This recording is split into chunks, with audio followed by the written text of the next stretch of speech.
Well, welcome back, and let's play a little game we like to call Believe It or Not. Canty, I'll start with you. Patrick Mahomes will return to the Super Bowl next season. Believe it or not?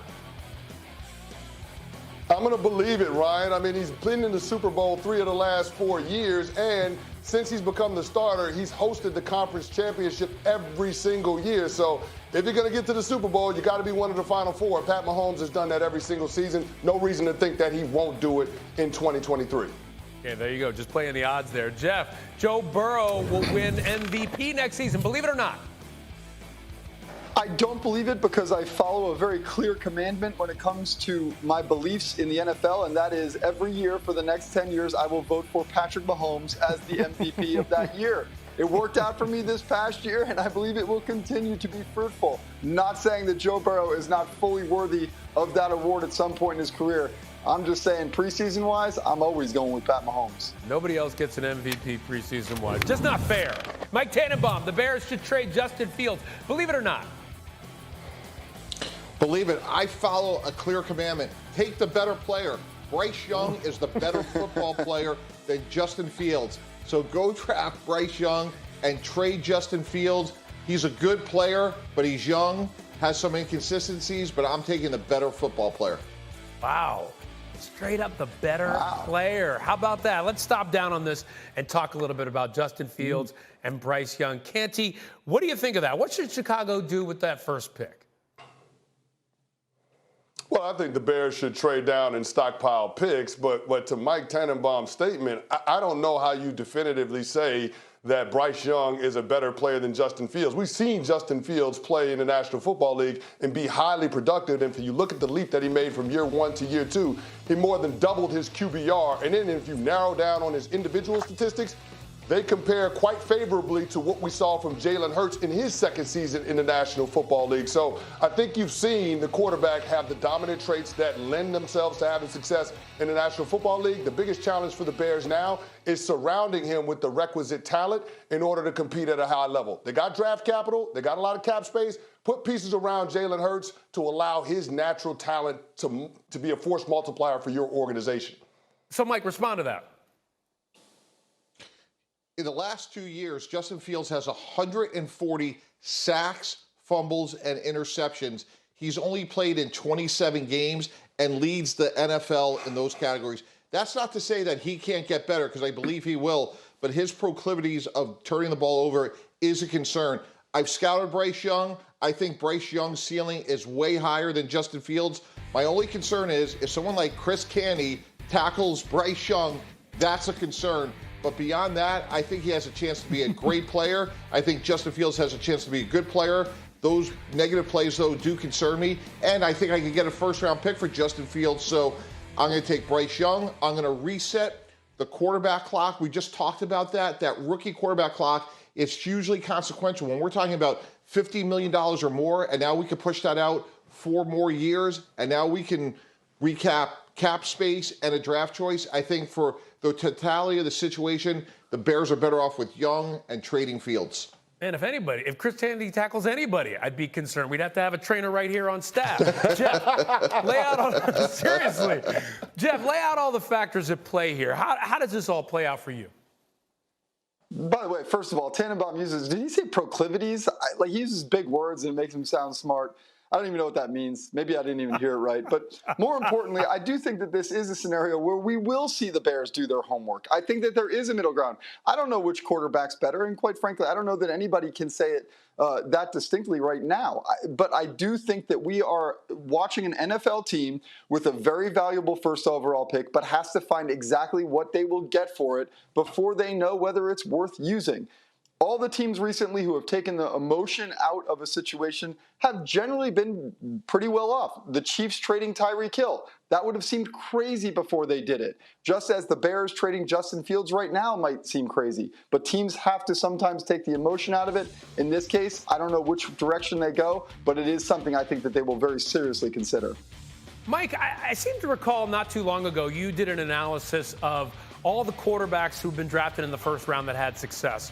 And there haven't been many of them. So how do you then turn around and say, Bryce Young, though, he's the guy, and get rid of a guy who was 7th in the NFL in rushing last year and didn't do that bad when you think about it, considering the leaky offensive line and the weapons that he didn't have. Yeah, Ryan, it's a totally fair point. I may use big words, but like a lot of former GMs, I have less hair because this is such a hard decision. And what I would say is Bryce Young has the rare talent and character to be successful. Is there a little bit of a leap of faith? Absolutely. There is on every one of these picks. You know, Patrick Mahomes sat for a year. Like, there's a reason Jalen Hurts went in the second round. Sometimes it's not a perfect fit, but gosh, Ryan, when you do your homework and watch the tape, I just think Bryce Young, again, despite his size, has a chance to be really good because of his accuracy, anticipation, and arm strength. And I wouldn't want to pass up on a guy that I think has a great ceiling the way he does. I'm looking at Canty's skeptical face, if you like that big word. Canty, what do you think? I'll give you the last word.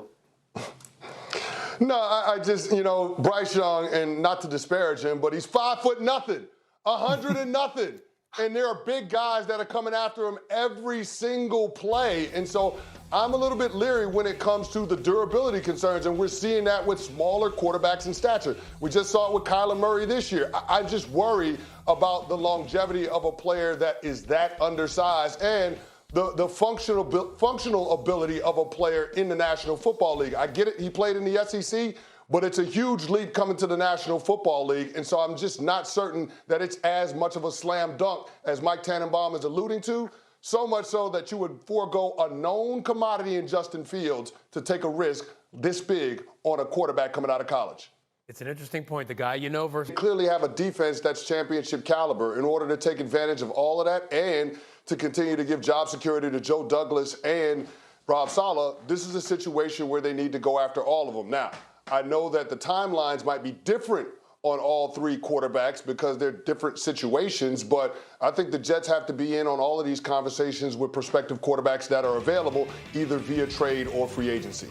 Yeah, I mean, you got to at least ask about him, right, Mike T? I mean, as a GM, which quarterback, though, are you making the move to get most between those three?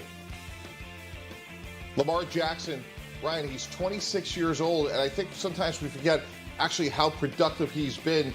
He's thrown 101 passing touchdowns. He's rushed for an additional 24.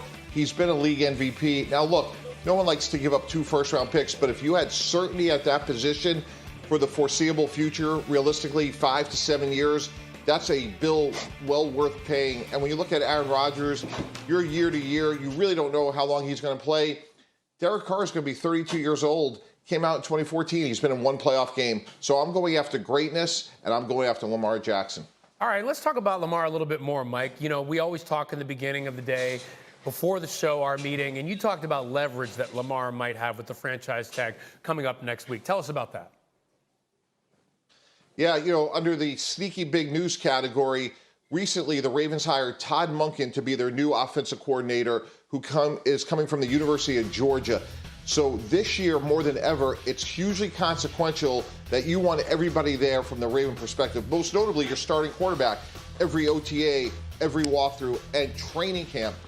And if I'm Lamar Jackson, my leverage, which is now immense leverage, is, hey, fellas, if you tag me, I will see you the Tuesday before opening day.